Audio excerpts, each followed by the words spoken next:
Ay, Valentine. Yeah, yeah,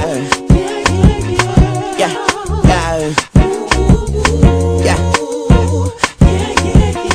We're 2 points away for championship, di ba?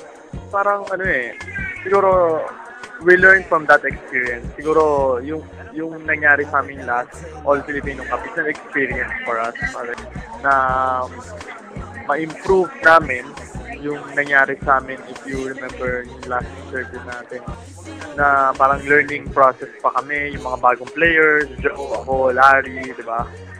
And then, nung All Filipino, yun, medyo nakuha na namin. But still, siyempre, sayang, 2 points away from championship.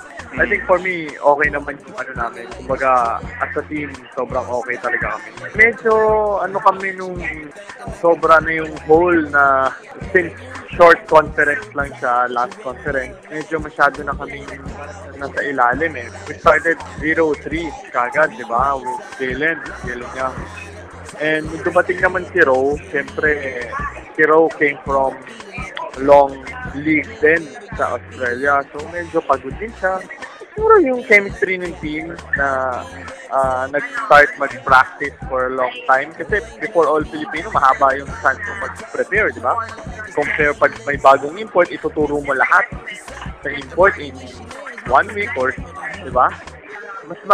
Yung blending ng team pag All Filipino, mas okay. Nagawa ko naman yung role na pinagawa sa akin ni Coach yung first conference na naging malaking factor din naman ako kaya kami nakapasok ng finals. Yun lang, I think nagawa ko yung mga role ko as kung anong binigay sa akin ng coaching staff and nakatulong din ako ng malaki sa mga teammates ko.